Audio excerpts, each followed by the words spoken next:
చక్కని చందమామ కథలు. పిల్లలు, ఈరోజు చందమామ కథ తెలివైన నాయకుడు. పూర్వము కాశీనగరం అనే పట్టణంలో సుధాముడనే ఒక గొప్ప వ్యాపారస్తుడు ఉండేవాడు. అతను తనకున్న 500 బండ్లపైన సరుకులు తీసుకొని దూర ప్రాంతాలకి, దూరదేశాలకు వెళ్ళి వ్యాపారం సాగించేవాడు. ఒకసారి దూర ప్రాంతానికి వెళ్ళడానికి తన బండ్లను ప్రయాణానికి సిద్ధం చేద్దాం అనుకుంటుంటాడు. అదే సమయంలో ఆ నగరంలోనే ఉన్న ఇంకొక వర్తకుడు వస్తాడు. నేను కూడా ప్రయాణానికి సిద్ధమవుతున్నాను అంటాడు. అతను అంత ఆలోచనాపరుడు కాదు, పైగా దురుద్దేశాలు కలిగినవాడు. అయితే సుధాముడు అంటాడు అతనితోటి, మిత్రమా, నీ బళ్ళు నా బళ్ళు ఒక్కసారిగా బయలుదేరితే దారి పట్టక ఇబ్బంది అవుతుంది. అందువల్ల ఒకళ్ళ తర్వాత ఒకళ్ళు పోయి రావడమే మంచిది. ముందు నువ్వు బయలుదేరుతావా, నన్ను బయలుదేరమంటావా? నువ్వే చెప్పు అంటాడు. అప్పుడు ఆ వర్తకుడు తనలో తాను అనుకుంటాడు, ముందుగా పోతే నా మనుషులకి మంచి కూరలు దొరుకుతాయి, పశువులకి మంచి గడ్డి దొరుకుతుంది, స్వచ్ఛమైన నీరు దొరుకుతుంది అని అనుకొని నేనే ముందు వెళ్తాను అంటాడు. బోధిసత్వుడు వేరేలా ఆలోచిస్తాడు. ఏమనంటే, ఒకసారి పశువులు మేసిన చోట పచ్చగడ్డి మళ్ళీ చిగురు పట్టి రెండింతలుగా మొలకెత్తుతుంది. కూరగాయలు అంతే. నీటి వసతి లేని చోట ముందు వెళ్ళిన వాళ్ళు నీళ్ళ కోసం బావులు తీస్తారు అని అతను అలా ఆలోచిస్తాడన్నమాట. ఇంకా వెళ్ళాల్సిన ప్రాంతము చాలా దూరం ఉంటుంది. మధ్యలో ఒక పెద్ద ఎడారి కూడా దాటవలసి వస్తుంది.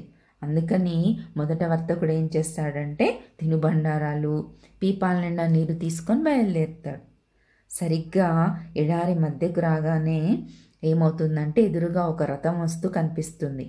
ఆ రథం చక్రాలు బురదలో నుంచి వచ్చినట్టుగా కనిపిస్తాయి. రథంలోని వారు కూడా చాలా వర్షంలో తడిసినట్టుగా ఉంటారు.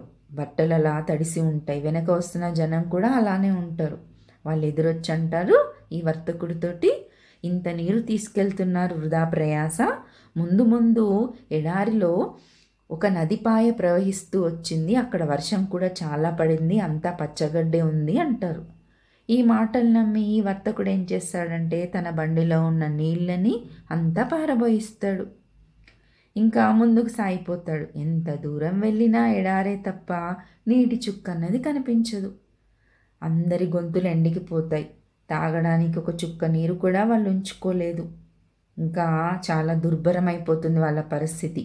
గొంతులు ఎండిపోయి ఒక్కొక్కళ్ళు ఎడారిలో దిక్కులేక చనిపోతారు.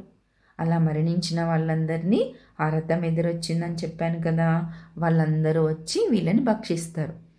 ఏంటంటే వాళ్ళంతా నరమాంస భక్షకులు అన్నమాట, మనిషి మాంసం తినేవాళ్ళు. బల్లల్లో సామాన్ మాత్రం అలానే ఉండిపోతుంది, అంతా అస్థిపంజరాల్లాగా అయిపోతారు. ఇది జరిగిన కొన్ని రోజుల తర్వాతనే సుధాముడు బయలుదేరుతాడు అదే దారెమ్మట. అతను కూడా సరిపడిన తినుబండారాలు, సరిపడిన నీరు పీపాల నిండా తీసుకొని ప్రయాణం అవుతాడు. బళ్ళన్నీ కూడా ఎడారి దగ్గరకు వస్తాయి. అప్పుడు సుధాముడు వాళ్ళతో అంటారు, నాతో చెప్పకుండా ఎవరు ఒక్క చుక్క నీరు కూడా పారబోయకూడదు. ఇక్కడ ఉన్నవన్నీ కూడా విషవృక్షాలు. నన్ను అడగకుండా వాటి నుంచి ఒక్క ఆకైనా తెంపవద్దని హెచ్చరిక చేస్తాడు. అయితే వీరు వెళ్ళే దారులు అక్కడక్కడ బావులు తవ్వినట్టు కనిపిస్తుంది. అవి కూడా అప్పుడే ఈ మధ్య తవ్వినట్టు కనిపిస్తుంది అన్నమాట. అప్పుడు ఆ బండిలో వాళ్ళు అంటారు, ఈ బావులన్నీ ఈ మధ్య తవ్వినట్టున్నారు అంటే సుధాముడు, ముందు వచ్చిన వర్తకుడి వాళ్ళు తవ్వి ఉండవచ్చు, మనకు ఆ ప్రయాస లేకుండా అయిపోయింది అని అంటాడు. ఇంకా వాళ్ళు ఎడారిలోకి ప్రవేశిస్తారు. ఎడారి మధ్యలోకి వెళ్ళాక మునుపటిలాగానే రథంలో కొంతమంది వస్తారు. వాళ్ళ ఇంతకు ముందులానే వర్షంలో తడిసినట్టుగా, బురదలో చక్రాలు వచ్చినట్టుగా కనిపిస్తాయి. అయితే వాళ్ళు ఇతని దగ్గరకు వచ్చి కూడా సుధాముడి దగ్గరికి ఒక వ్యక్తి వచ్చి చెప్తాడన్నమాట. ఏమనంటే, ముందు ముందు అంతా నీరే ఉంది, వర్షం కూడా పడింది, ఈ నిల్వ నీరు ఎందుకు మీరు ఉంచుకోవడము అని, పారబోయొచ్చు కదా అని. అప్పుడు సుధాముడు అంటారు, కొత్త నీరు ముందు కనిపించనివ్వని నిల్వ నీరు పారబోయడం ఎంతసేపు అని. అయితే ఆ వ్యక్తి అంటాడు, మీరేమో మూర్ఖుల్లాగున్నారే, ఈ ఎద్దులని ప్రయాస పెట్టుతూ ఎందుకింత నీరు తీసుకెళ్తున్నారు, అంత వర్షం అంత నీరు ఉండగా అంటాడు. అయితే సుధాముడు వినిపించుకోకుండా ముందుకు సాగిపోతాడు. అయితే బండ్లల్లో వాళ్ళు మాత్రం అంటారు, పీపాలలో నీళ్ళు ఇవన్నీ ఎందుకు పారబోద్దాము అని. కానీ సుధాముడు దానికి ఒప్పుకోడన్నమాట. ఏమంటాడంటే, ఎడారిలో నీటి వసతి ఉన్నట్టు ఎప్పుడైనా మీరు విన్నారా? మీలో ఒక్కళ్ళకైనా చల్లటి వర్షపు గాలి ఒంటికి తగిలిందా? దూరంగా ఎక్కడైనా ఒక చిన్న మేఘమైనా మీకు కనిపిస్తుందా?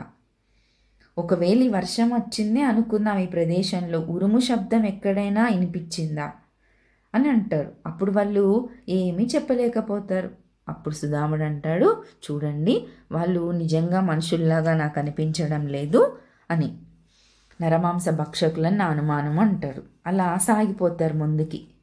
ఇంకా కొంత దూరం వెళ్ళేటప్పటికల్లా ముందెలిన వర్తకుని 500 బళ్ళు, వాటి నిండా సామాను కనిపిస్తాయి.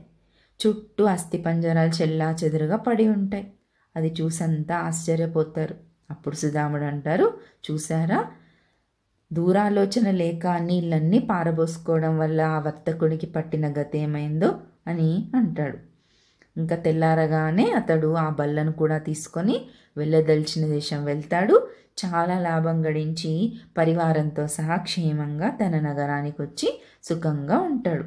ఈ విధంగా ముందు చూపుతోటి తెలివిగా ఆలోచించడం వల్ల తన పరివారాన్ని, తన ప్రాణాన్ని కాపాడుకున్నారన్నమాట. పిల్లలు, ఇంతటితోటి కథ కంచికి మనం ఇంటికి. ఈ కథను రాసిన వారు సి ఆదినారాయణ గారు.